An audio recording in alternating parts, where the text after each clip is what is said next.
The American President Donald Trump has revised his deadline for Iran to reopen the Strait of Hormuz from Monday to Tuesday.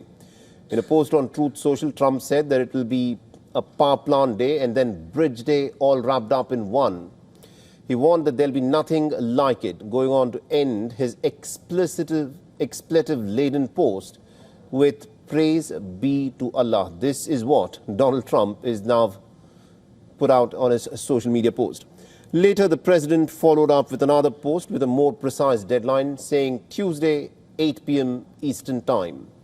Now, Trump separately suggested that there is a good chance of some kind of an agreement with Iran. He spoke to his favorite news channel, Fox News, and claimed that the Americans are negotiating with the Iranians. He said, and I quote him here, "If they don't make a deal in fast, I'm considering blowing everything up and taking all the oil." This is what he's been saying for quite some time.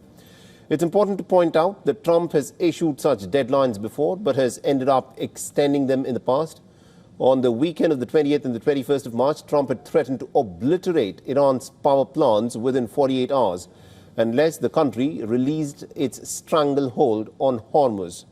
On the 23rd of March, he extended the deadline for another 5 days amid some very good and productive conversations that he claimed that he was having with the Iranians. But the Iranians responded by saying that probably the American president is just talking to himself and believes that these are negotiations. We have had very, very strong talks. We'll see where they lead. We have major points of agreement. I would say almost all points of agreement. Perhaps that hasn't been conveyed. The communication, as you know, has been blown to pieces. They're unable to talk to each other. But we've had very strong talks. Mr. Witkoff and Mr. Kushner had them. They went, I would say, perfectly. So as that date approached, Trump again delayed the deadline by further 10 days until the 6th of April. And this is the date that the new 48-hour deadline had been extended from. Iranian Culture Minister Syed Reza Salehi Amiri told the Associated Press in an interview that the American president has become a phenomenon that neither the Iranians nor the Americans are able to fully analyze.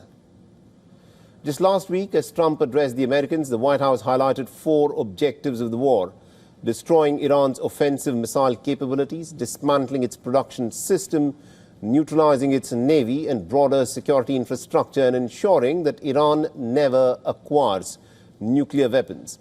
Now, between March and April, Washington shifted from a 15-point plan to 4 objectives, representing a narrowing of the U.S. goals in the war. Now, as for Iran, the country has demanded for nothing less than reparations for the damages that the Americans and the Israelis have caused by staging this war of aggression.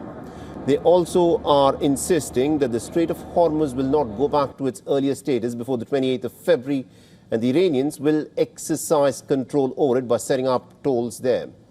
The Iranian Revolutionary Guard has cleared that waterway is never going back to its former state, especially for the Americans and for the Israelis.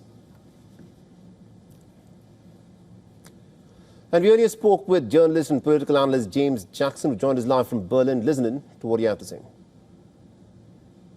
To really question ourselves, why is Trump doing this, and what are they actually aiming? They've said they've listed the 4 goals that you mentioned, but actually it doesn't seem like they're close to achieving any of them, and that's because for Iran, for the Islamic Republic, this fight is existential, whereas for Israel and the US, it really seems to be they chose it without much strategy in mind, probably for political, in my view, for domestic political reasons, as in that Benjamin Netanyahu is facing a re-election campaign, and Donald Trump was trying to, some people think, was trying to distract from the Epstein files, quite successfully in this case.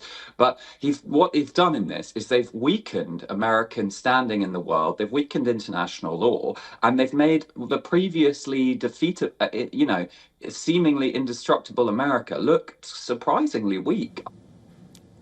For all the latest news, download the WION app and subscribe to our YouTube channel.